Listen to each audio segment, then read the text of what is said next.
encourage the benches opposite to get their own act together before casting aspersions on ours. Thank you, Mr. Speaker. The government intends to require businesses to consider whether a job can be done flexibly. But will my right honourable friend argue for flipping that question so jobs are flexible by default and employers must make the case for any job not to be flexible? Well, I thank the honourable lady, and of course flexible working is important to men just as much as women when they seek to strike that balance between family life and a career. I thank her for her welcoming of her intention to consult on the duty to employers to require jobs to be advertised if they can be flexible. The government is not considering making all jobs flexible, but I would like to tell her this morning I spoke at the CIPD talking at the Festival of Work, and the topic of conversation was very much how we make flexible working in the future the norm.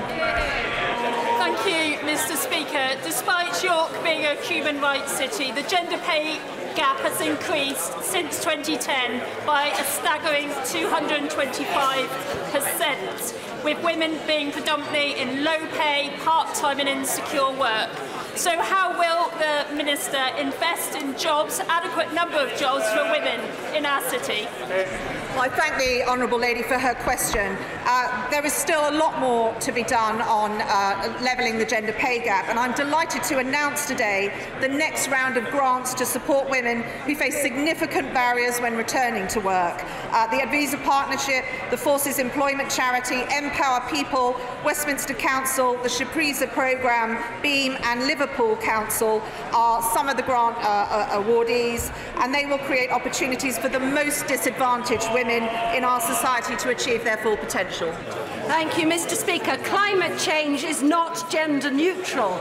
It will impact the poorest countries of the world most and exacerbate inequalities there.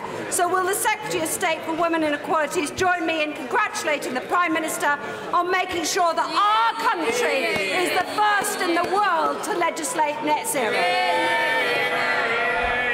This is an incredibly important issue, and it plays into all of the factors which determine women and girls around the world being able to reach their full potential. And I'm extremely proud that it is our Prime Minister, a female Prime Minister, who has been the UN Secretary General's resilience champion on climate change and has taken this forward.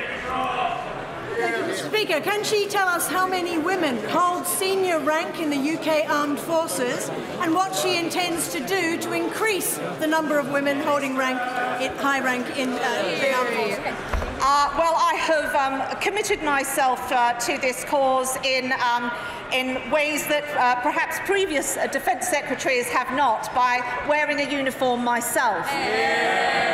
But there has been considerable progress. There will be some statistics out tomorrow, which I would refer the honourable lady to, which will be very encouraging in this respect. We now have women on all the boards of all three services, and I'm hoping to make some further announcements on that shortly. Thank you, Mr. Speaker. Will the Minister join me in welcoming the fact that the UK was recently announced one of the best places in the world for female entrepreneurship under the Dell scorecard? Well, I join my honourable friend in welcoming the fact that this is a great place for women, indeed everyone, to do business. This is one of the challenges facing us in our new future outside the European Union, and with women like us in our country, we have a very bright future indeed. Good man! Thank you, Mr. Speaker. Women who are in a car crash are 17% more likely to die than men. So will the department look at a legal requirement on car manufacturers to have dummies which are female to test the cars? The honourable lady makes an extremely good point, and I will take this up with the relevant department. Maggie through! What steps is my right honourable friend taking to support women facing multiple barriers on return to work after taking time out for caring duties? Well, in addition to the returners programme that we have announced today, we have also ring-fenced some of that money and some additional funding of £100,000 to particular areas for women facing immense barriers to getting into work or who may have never worked but wish to do so, including learning English, which they have previously not had the chance. Thank you, Mr. Speaker. The suspects who've been arrested in relation to the vicious and horrific attack on a same-sex couple on a bus in Camden last month are secondary-aged children. Does the Secretary of State appreciate the link between sex and relationships education in schools and the prevention of LGBT hate crime? And what is she doing to ensure that schools across the country can teach the new curriculum in line with the law without fear of intimidation? Well, I'm sure the whole House shares our concern at the recent events we have seen, not just in London but in Southampton. We are clear that this is, as I've said before, a modern, diverse society, which is precisely why we're introducing relationship and sex education to schools across the country to ensure our children learn tolerance and understanding.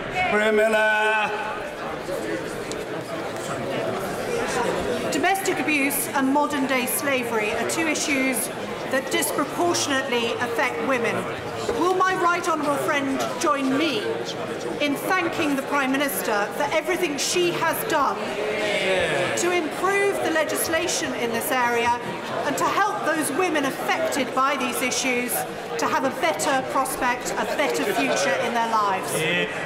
It is my very great privilege to very much agree with my right honourable friend, and I thank her in turn for all the work she has done recently scrutinising the domestic abuse bill. But I do thank the Prime Minister for all of her commitment to women's issues in terms of domestic abuse and modern slavery. Only yesterday I was at an event, an important event, where we were discussing the impact of domestic abuse on male victims, and people in that room said to me they would like me to pass the message to the Prime Minister of their thanks for everything she has done to put women on the agenda of this country and of this government.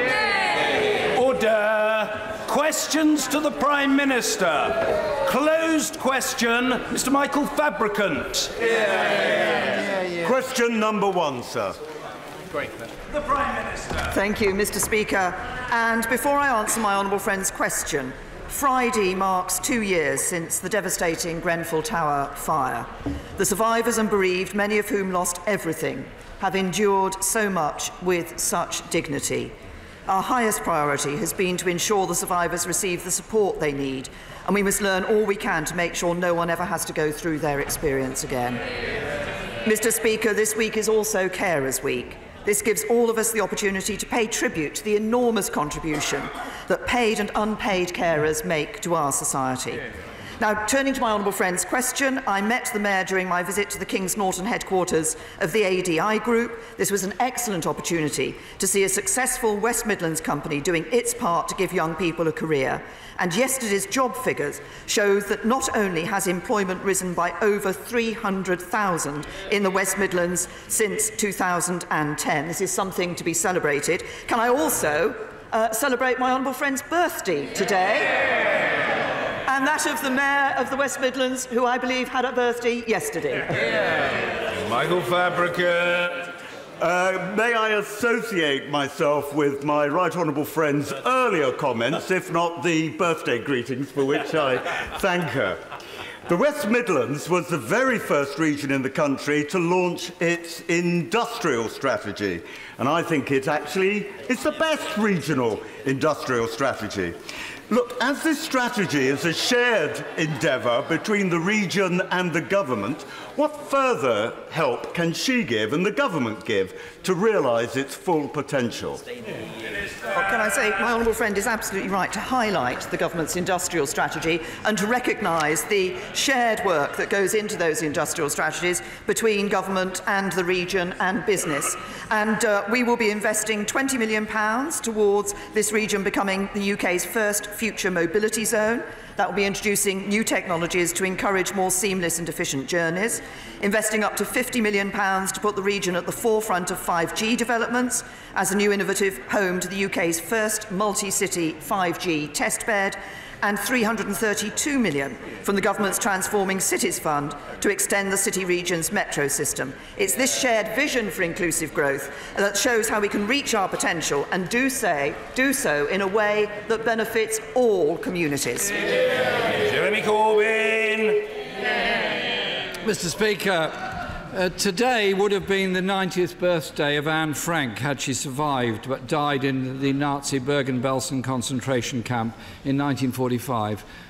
In her diary, she wrote many things, but one of them that I think really does apply to all of us at all times is human greatness does not lie in wealth or power, but in character and goodness. And I think we should remember her life and all that she's inspired in so many others ever since the Second World War. Later this week, I'll be joining those families and survivors commemorating the second anniversary of the Grenfell fire, in which dozens of people died.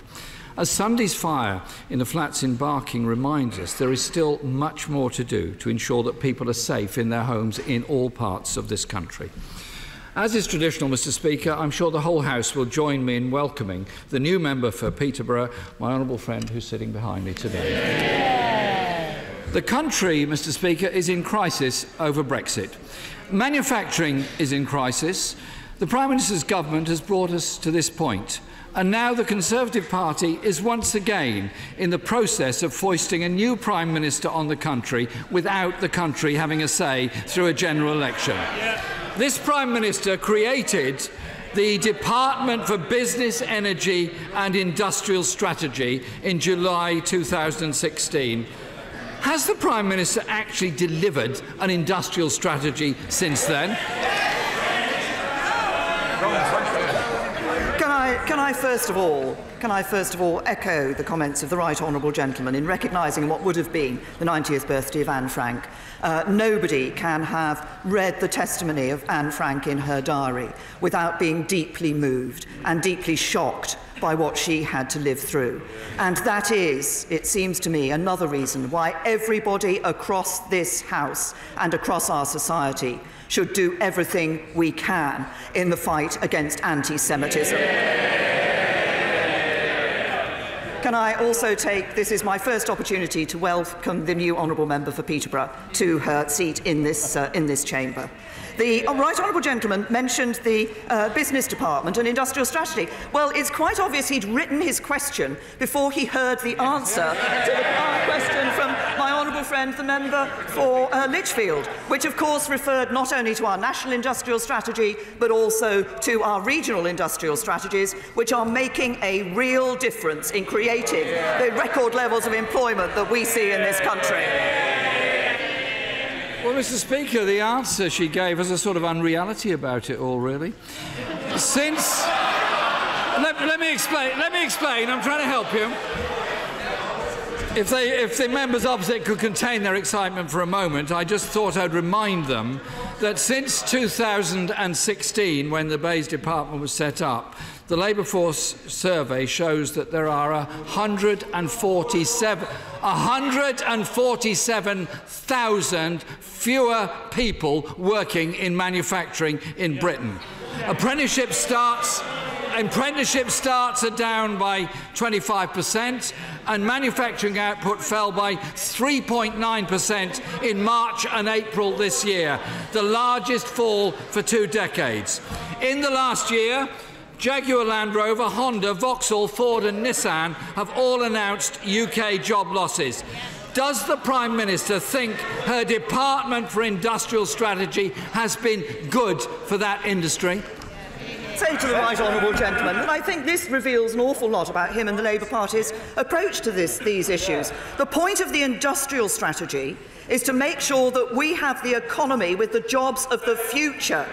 And that is why it is good to see that in that industrial strategy we have key challenges such as artificial intelligence and data, which will underpin the work we're doing in clean growth, in mobility, in the health service, as well as so much more. On Monday, I was pleased to attend London Tech Week, to speak at London Tech Week, to do a round table with tech businesses in this country, to welcome the tech unicorn unicorns developed in London, the 5 tech unicorns developed in Manchester, and to welcome the over £1 billion of investment in the tech sector in this country that was announced at that time. We are looking to the jobs of the future. That's where the high-skilled, high-paid jobs are, and that's what this government is delivering. Mr. Speaker, last week Ford announced it would end production at its Bridgend plant. UK car production has been virtually cut in half in the last 11 consecutive months. Ford has also said that a no-deal Brexit would put a further 6,000 UK jobs at risk, with thousands more at risk in the supply chain. Nissan, Toyota, BMW and JLR have all said similar. Will the Prime Minister take this opportunity to reiterate her government's assessment that a no-deal Brexit would be disastrous for Britain? I think some of her colleagues behind her and alongside her need reminding of that.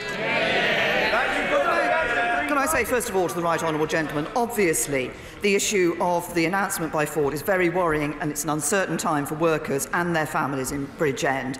Ford have committed to supporting employees throughout the consultation process and beyond, including with redeployment opportunities to other Ford sites in the UK.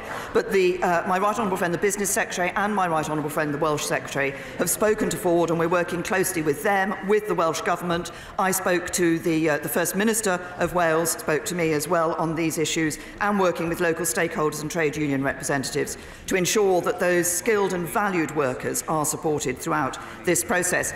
The right honourable gentleman then goes on to talk about no deal and his concerns about a no deal situation. Can I just say it would come a little bit more sincerely from him if he hadn't gone through the lobbies regularly and consistently voting to increase the chances of no deal by voting against the deal. The Prime Minister may not have noticed, but her deal was rejected 3 times by Parliament.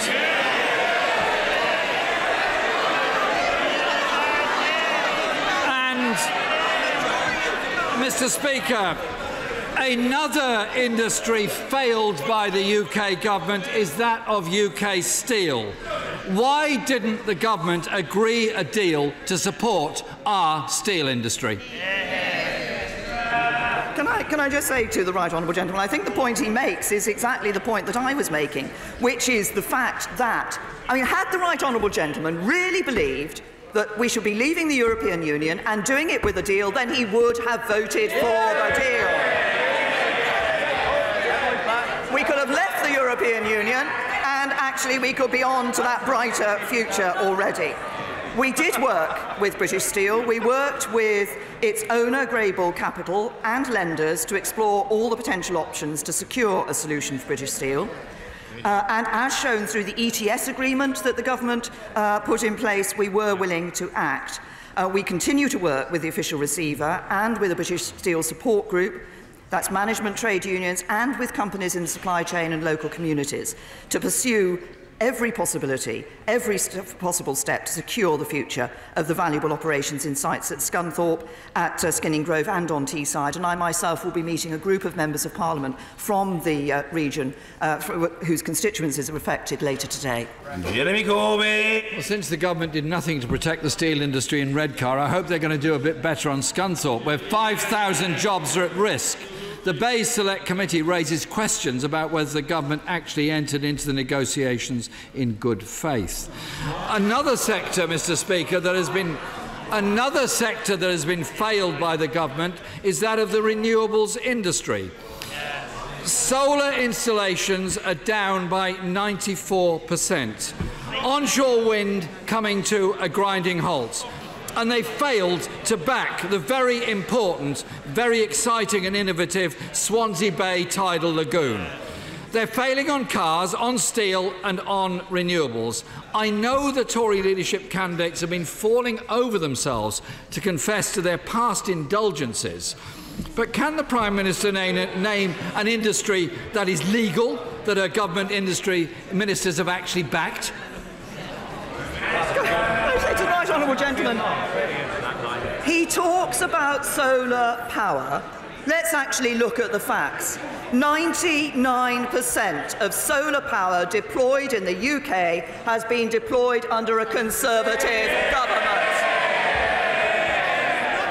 Last year, renewables generated a record amount of electricity. This is indeed a record that this government can be proud of. But while he's talking about renewables, I'm very surprised the right honourable gentleman hasn't taken the opportunity to stand up and thank this government for our announcement today that we are going to legislate for net zero on emissions by 2050. Jeremy Corbyn. Mr. Speaker, the legacy of her government is one of failure. They claimed they would tackle burning injustices. They failed. They told pensioners their benefits were safe. Now they're taking away the TV licences for the over 75s. They promised action. They promised action on Grenfell. 2 years on, there is still flammable cladding on thousands of homes across this country. They promised a northern powerhouse. They failed to deliver it. And every northern newspaper is campaigning for this government to power up the north. They promised net zero by 2050, yet they failed on renewables and are missing Order! The right honourable gentleman won't be shouted down. It isn't going to happen. Don't waste your breath. It's not productive and it's terribly boring. Jeremy Corbyn! Mr. Speaker, they promised net zero by 2050, yet they failed on renewables and are missing their climate change targets. They promised an industrial strategy. Output is falling. So which does the Prime Minister see as the biggest industrial failure of her government? The car industry, the steel industry or the renewables industry? Which is it? Can I just say to the right honourable gentleman, he can pose for his YouTube clip as much as he likes. But let's actually look at what this government has delivered. What we have delivered is a racial disparity audit that deals with the inappropriate inequality of public services for people from different communities. Record investment in transport infrastructure in the north. A record employment rate. Lowest unemployment for 45 years. Wages growing faster than inflation. A record cash boost for the NHS. Better mental health support. More homes being built. Stamp duty cut. Higher standards in our schools. And leading the world on climate change. That's a record of Conservatives in government that we are proud of, and we will never let him destroy it. Rachel McLean! Thank you, Mr. Speaker. May I congratulate the Prime Minister on introducing legislation for net zero. It is a fantastic achievement, and we can all be proud that we're passing on the planet in a better state to our children. But does she agree with me that whoever follows her at this dispatch box, and I know some of them may be sitting here this morning, they must place policies to achieve this at the heart of their programme from government? Oh, can I thank my honourable friend for her words. I'm very proud that we are committing to end our contribution to ensure that we make our contribution to dealing with climate change by laying the legislation for a net zero target by 2050 today. This puts us on the path to become the first major economy to set a net zero emissions target in law. Once again, this is the United Kingdom leading on this issue of tackling climate change, and this is delivering on the Conservative promise to leave the environment in a better state for the next generation. And this is about long-term climate targets. We're proud of the world-leading record we have, but I absolutely agree that it is vital that we continue this work and make sure that we protect our planet for generations to come. Ian Blackford. Thank you, Mr. Speaker. It is right that we mark the 90th birthday of what would have been Anne Frank's birthday today. Of course, a young woman who got her diary for her 13th birthday. We should never forget the trials and the tribulations of those that paid the utmost price under the genocide and the genocides which have followed since then. Mr. Speaker, an attack on women's rights, tax breaks for the rich, paid for by raising national insurance in Scotland, closing down Parliament in order to ensure that a catastrophic no-deal Brexit can be imposed. Does the Prime Minister think that any of these policies are respectable, never mind acceptable? I say to the right honourable gentleman, the time will come when he will be able to ask my successor questions at this dispatch box. But he raises the issue of people paying in Scotland. I have to remind him there's only one party in Scotland that has a policy to ensure that people in Scotland pay more tax, and that's the Scottish Nationalists.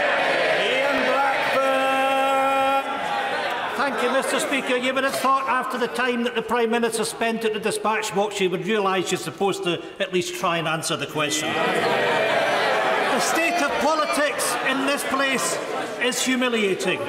The Tory leadership race is a total horror show. The EU was clear.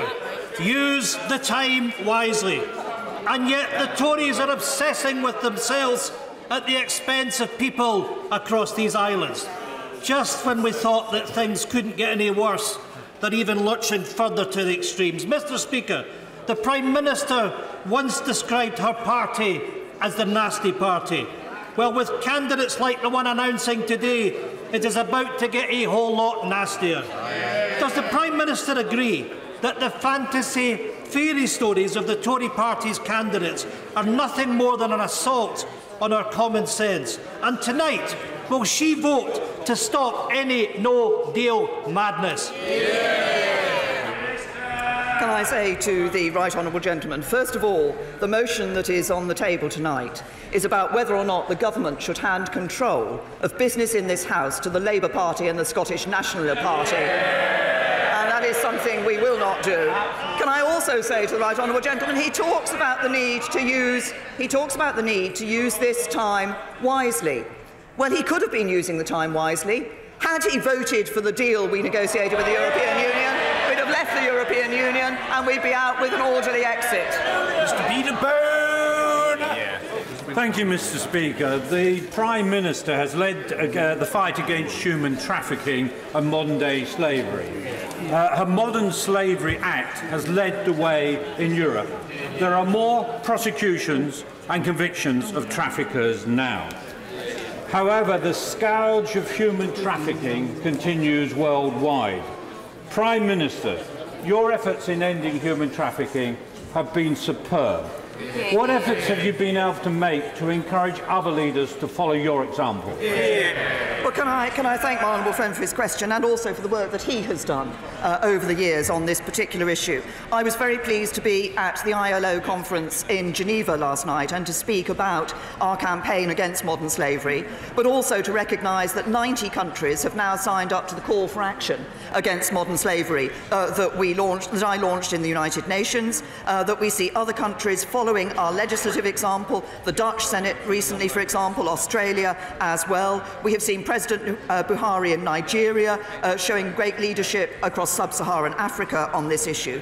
And I'm very pleased to see the impact that the Modern Slavery Act has had, such that we have seen a British citizen being convicted in British courts for trafficking, for being part of a gang that trafficked Nigerian women to Germany, despite the fact that none of that crime touched the UK. She was a British citizen. She was prosecuted here thanks to our Modern Slavery Act. We're streeting! Thank you, Mr. Speaker.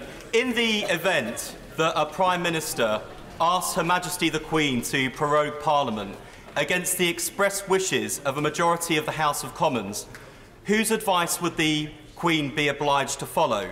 The advice of her Prime Minister or the express will of this House? Knows I will not stand at this dispatch box and speak about decisions that Her Majesty the Queen might make. What I would say is that we see a situation tonight in a motion, this afternoon in a motion, where the Labour Party and the SNP are trying to take control away from the government of the business of this House. Governments are able to govern. Governments are able to govern by having control of the business of this House, and that's what everybody should recall. You merry man! Thank you, Mr. Speaker. Last week I had the privilege to meet my 109-year-old constituent, Mrs. May Willis, still living independently in Bexhill. She asked me to pass on her sentiments to the Prime Minister, so from one May to another, as it were. She asked me to express how much she admires the Prime Minister's dedication to public service and everything she has done in putting her country first, and regrets the Prime Minister has been let down by people in this place, sentiments I share. She's concerned about democracy, and I know the Prime Minister loathes this concept, but both the Prime Minister and I voted 3 times for her deal and also to keep no deal on the table. At what point in time will we need to put this back to the people to finally deliver Brexit? Can I first of all ask my honourable friend to pass my best wishes and thanks on to May for her comments, and to congratulate her on a long life and for the interest that she has shown in politics and in what is happening in this country. On the second part of the question that my honourable friend raised, can I simply say to him, I have not changed my mind. I believe that we should be working to deliver on the result of the first referendum, where we gave the people the choice. They chose to leave the EU. I continue to believe we should do that with a deal, because I think that's the best interest for this country. Mr. Speaker, this log-jammed and underworked Parliament could become one of the best if we chose to work across party to fix our broken social care system.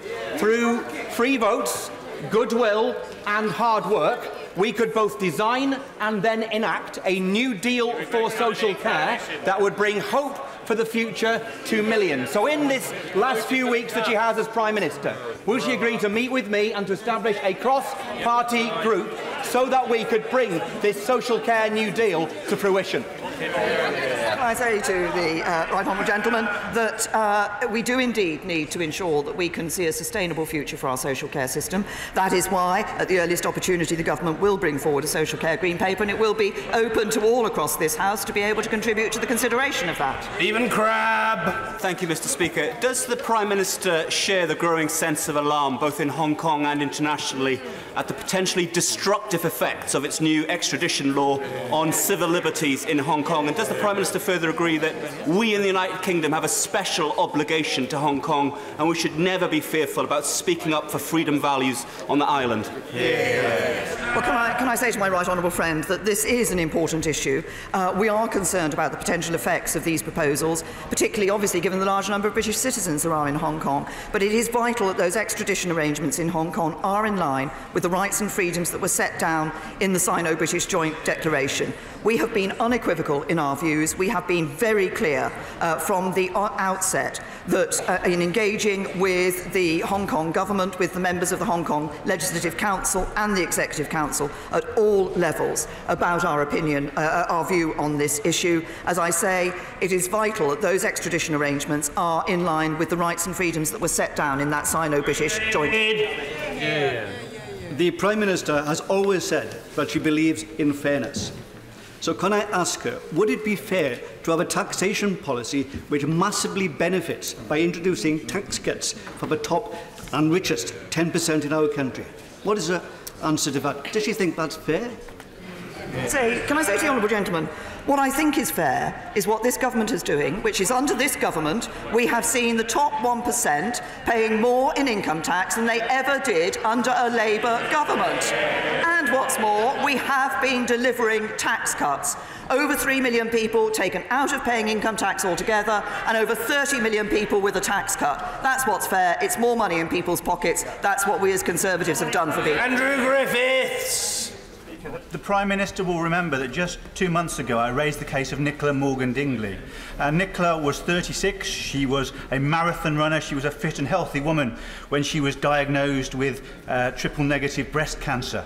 Just 2 weeks ago she came and saw the Health Secretary to talk about what more could be done to help women suffering from breast cancer.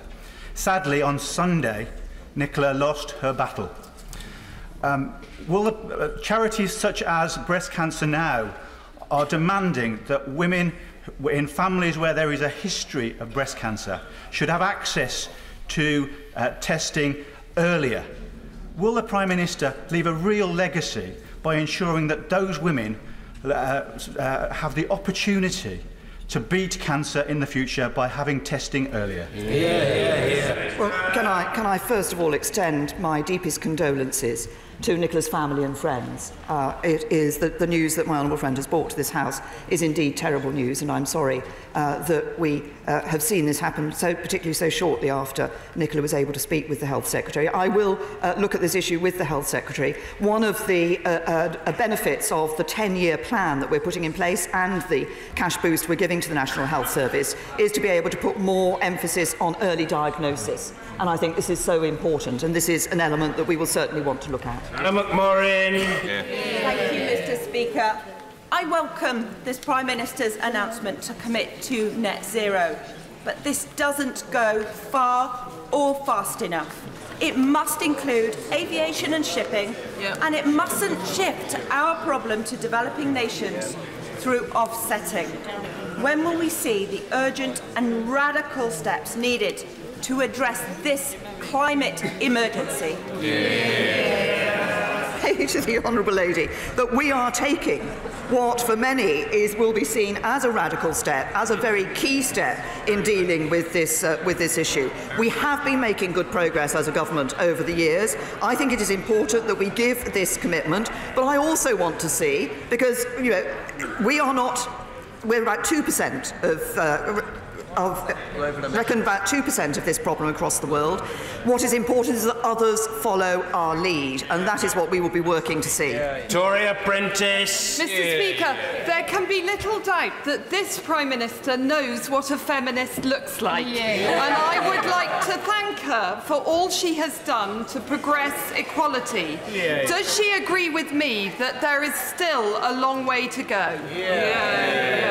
Can I thank my honourable friend for her comments, but can I also say that I do agree that there is still a long way to go, and that is why we continue to take action. That's why my right honourable friend, the Minister for Women and Equalities, is continuing to look at what more government can do to help women in the workplace, to help women with their responsibilities, and ensure that we do see women able to take their full place in our society, and that actually as a country we are able to benefit from the enormous talents that lie in our female population.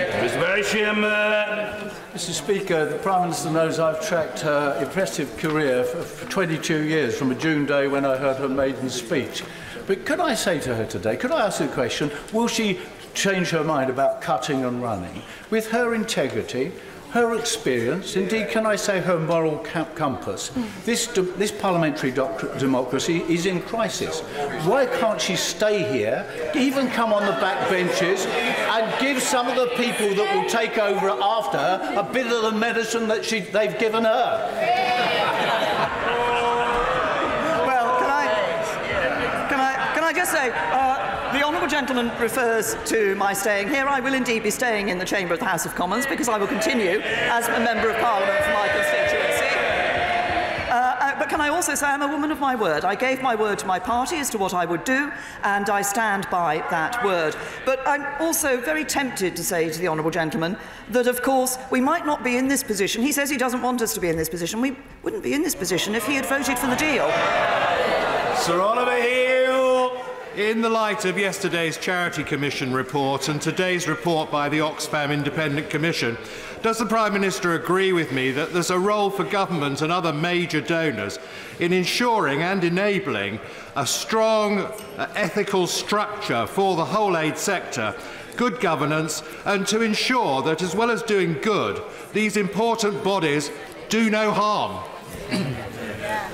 Can I say to my right honourable friend, he's raised a very important issue, and this is one which the former International Development Secretary, my right honourable friend, took action on immediately when it first became public that there were these concerns about the actions of NGOs, and she and the UK have led the way on this, and I know that my right honourable friend, the current International Development Secretary, is looking very closely at this report and at what further action we can take, and the action that we have taken as the UK is not just about our interaction with NGOs. We have brought the international community together to look at that issue, and we will continue to lead on this. On the 16th of May last year, the Prime Minister said she wanted a speedy resolution to the row between Vertex and NHS England for the Cystic of fibrosis treatment or can be. And I know that the Prime Minister is aware of my 7-year-old constituent, Oliver Ward, who wrote to her recently.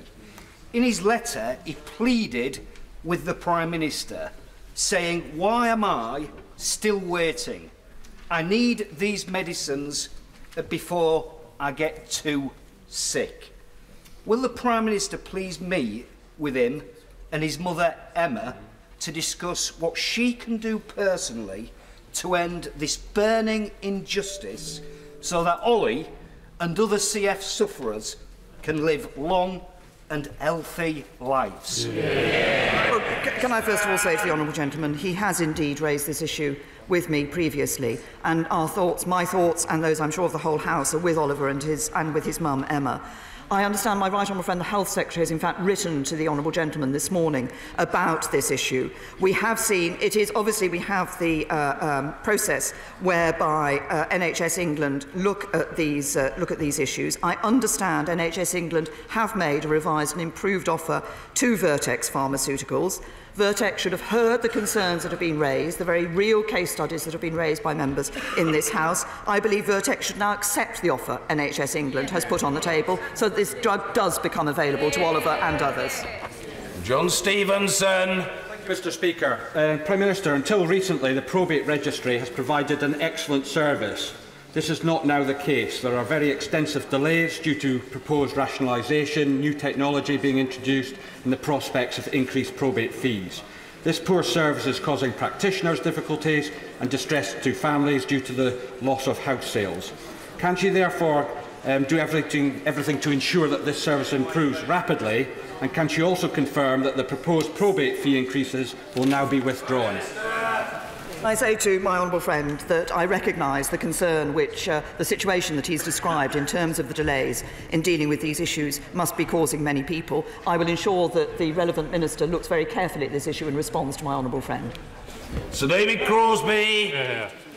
The people of Bolton have suffered years and years of a dreadful train service made worse by Northern Rail and not helped by the Department for Transport.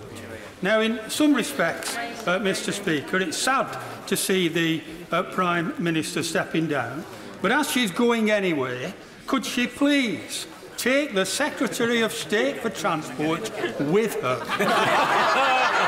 and devolve the running of northern trains to the north? Well, can I say to the honourable gentleman, we have been clear, I've said it, and the Secretary of State has said it, the performance in the North is unacceptable, has been unacceptable. The performance we saw following those timetable changes on the 18th of May last year. And passengers in the North do deserve better. That's why we are working closely with a variety of organisations, Network Rail, Northern, Transparent Line Express and Transport for the North to improve services and punctuality. But we've also appointed an industry expert, Richard George, to look at this issue, to review the performance and make recommendations to improve reliability. And that should drive improvements, but we won't hesitate to take the action necessary. Thomas. Mr. Speaker, when I meet constituents over 75 years old in my constituency, I see a lifetime of contribution to our economy, our society and Great Britain. Can the Prime Minister do anything at all to reverse this decision to take away their free TV licence? Well, can I say to my honourable friend that I believe that the BBC actually got a good deal in 2015. Indeed, the government's decision here to put the cost of the over 75s on the BBC has been more than matched by the deal coming back for the BBC. Those aren't my words, those were the words of the Director General of the BBC after the deal in 2015, and I think taxpayers now expect the BBC to do the right thing. Grim West. Thank you, Mr. Speaker. In February 2018, tragically, a homeless man died outside Parliament. 10 months later, another homeless man died in exactly the same place.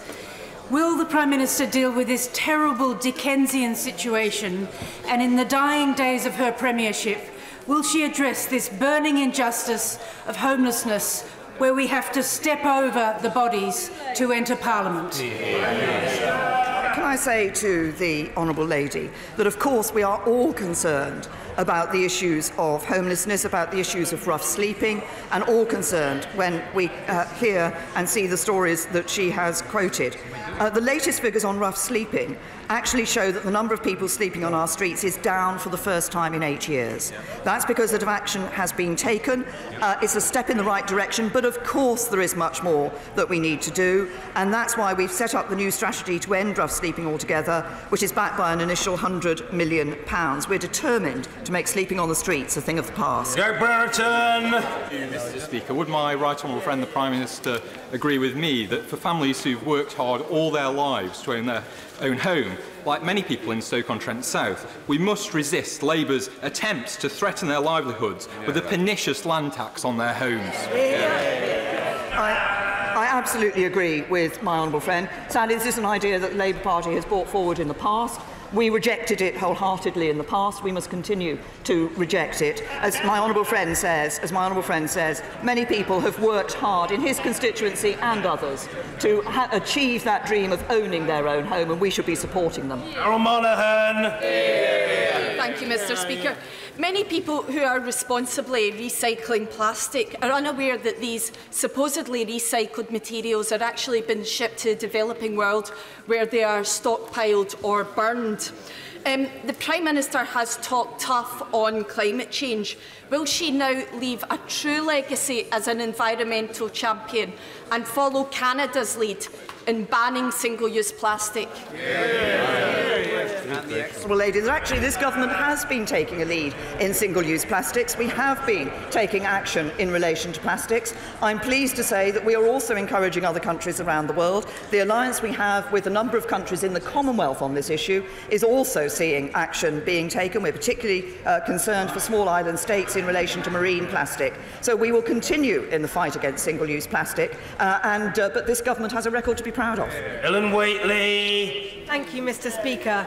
Our National Health Service is brilliant because of the people who work in it. The new People Plan recognises that and the importance of investing in the training of staff and truly valuing staff from the top to the bottom of the NHS. Will my right honourable friend do all she can to make sure that it's put into practice so our constituents get the health care that they need and they want? My honourable friend is absolutely right to recognise the fact that our NHS depends on the excellent people that we have working within it, and I'd like to thank everybody, all the staff across the NHS for all they do day in and day out. I think this People Plan is a very important opportunity to take action now and over the long term to meet the challenges of supply, of reform, culture and leadership, and make the NHS a better place to work. Now, the interim plan set out a number of practical steps that the NHS will now take to increase the supply of clinical staff, and a final People Plan will be published after the spending review. This is a very important element of the 10-year plan for the NHS, and I wholeheartedly support the efforts that are being made to improve the NHS as a place to work for the staff. Bryant. When researchers recently screened all the women prisoners at Drake Hall Prison in Staffordshire for brain injuries, they found that nearly two-thirds had had a serious brain injury before they committed their first offence, and that of those injuries, two-thirds were the result of domestic violence. So the real danger is that we're criminalising the victims of domestic abuse. Now, there's a domestic abuse bill going through pre-legislative scrutiny at the moment. Wouldn't it be a good idea if we changed that, added a clause in it to say that all female prisoners will be screened for brain injury, that all female prisoners who've had a brain injury will have proper neuro-rehabilitation so that we can rescue their futures, so that we prevent crime in the future?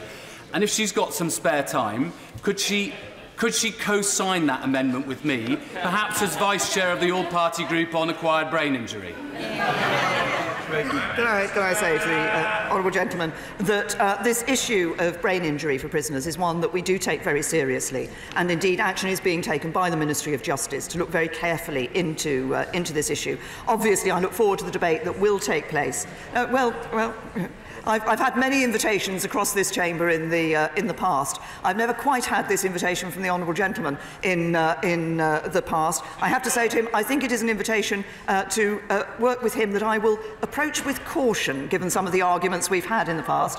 But I look with, I welcome the fact that I will be able to contribute to the debate on that bill, or expect to be able to contribute to the debate on that bill when it goes through this House. It's a very important piece of legislation which I want to see genuinely transforming what we can do to deal with domestic violence. Yeah. John Barron. Whilst recognising that cancer survival rates are at their highest in this country, it also remains an inconvenient truth that we are failing to close the gap with international averages, and as a result, the last government estimate suggested 10,000 lives are being needlessly lost because we're failing to close that gap.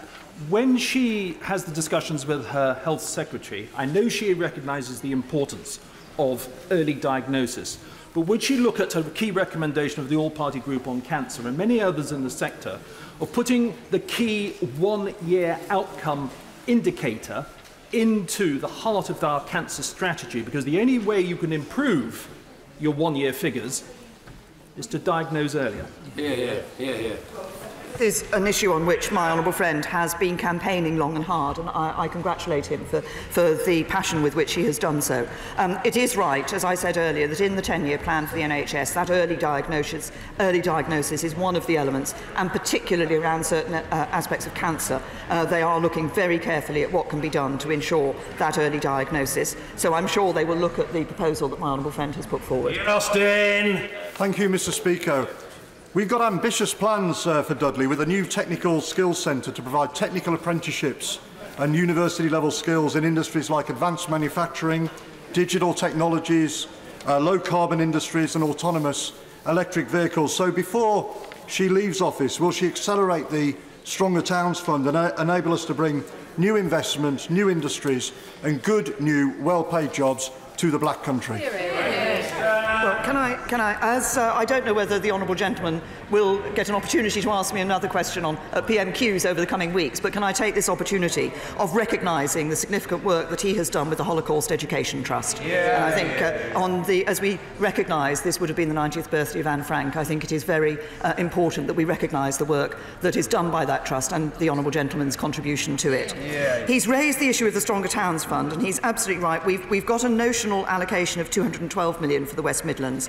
I understand that my right honourable friend, the Secretary of State, has met with the honourable gentleman to discuss the design of the fund when he made a recent visit to Dudley. We do intend to publish a policy prospectus on the Stronger Towns Fund before the summer recess, but it is there exactly so that places like Dudley can harness their unique strengths and grow and prosper.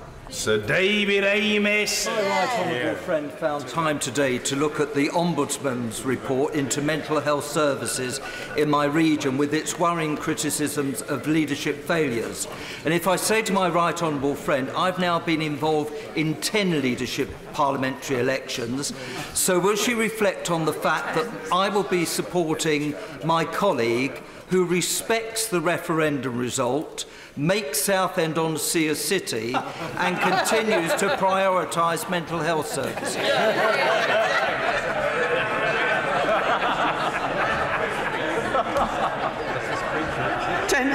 10 leadership elections and never a candidate. I say to my old friend, he missed his opportunity once again in this, and I'm sure that all the candidates have heard the point that he has made. I haven't had a chance to look at the Ombudsman's report. I am concerned. We have seen over the years a number of parts of the NHS where the mental health services have not been delivering what they should be delivering for individuals.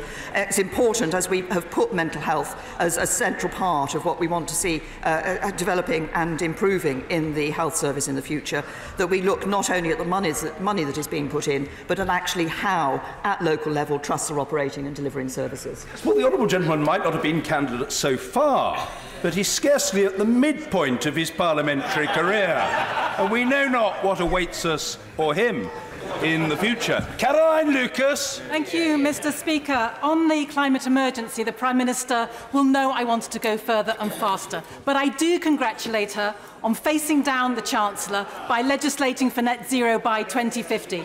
But if she wants a positive climate legacy, we need words, we need deeds, not just words. So there are 3 things she could do in the 6 weeks she has left.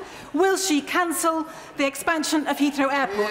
Will she divert the money for more road building into public transport? And will she scrap fracking once and for all? That is the way she would show us she's serious. Will she do it? Prime Minister! Can I say to the Honourable Lady, first of all, I welcome the fact, I did say a few weeks ago that I hope the day would come when she would welcome action that the government was taking on climate change, and thank you for her comments on what we have announced today.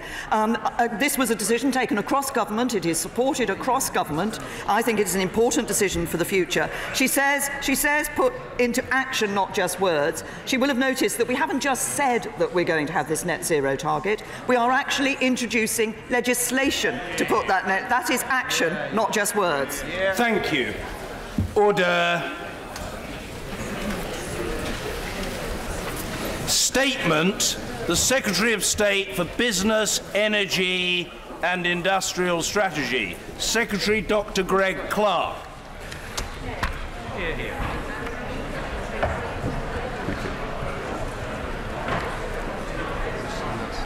If the right honourable gentleman wishes to await a quieter and more appropriately respectful audience, I'm happy to play ball with a little bit of what I would call judicious delay and filibustering, as the Chancellor observes, hopefully and I think good-naturedly, from a sedentary position.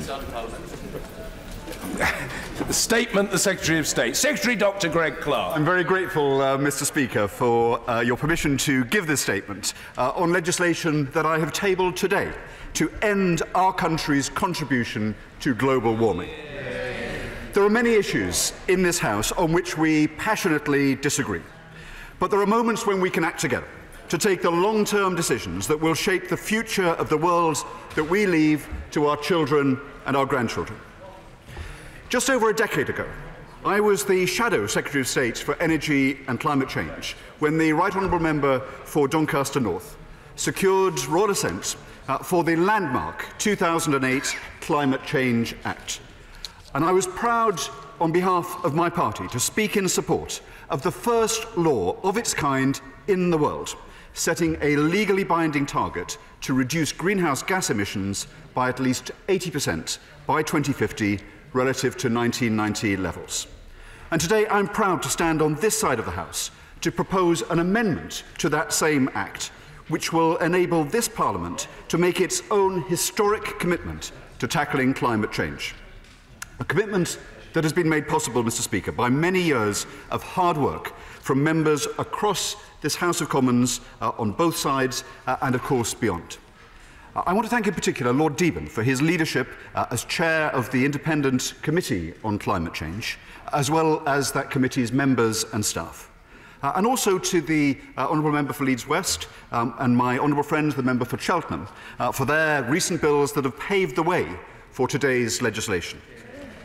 And also to pay tribute to the extraordinary work of my friend and ministerial colleague, the Right Honourable Member for Devizes. Today we can make the United Kingdom the first major economy in the world to commit to ending our contribution to global warming forever. Mr. Speaker, the United Kingdom was the home of the first industrial revolution. Furnaces and mills nestled in English dales, coal mines in the Welsh valleys, shipyards on the Clyde and in Belfast Harbour. They powered the world into the first industrial age. We now stand on the threshold of a new, fourth industrial revolution, one not powered by fossil fuels, but driven by green growth and clean, renewable technologies. And once again, the United Kingdom and all its parts stand ready to lead the way.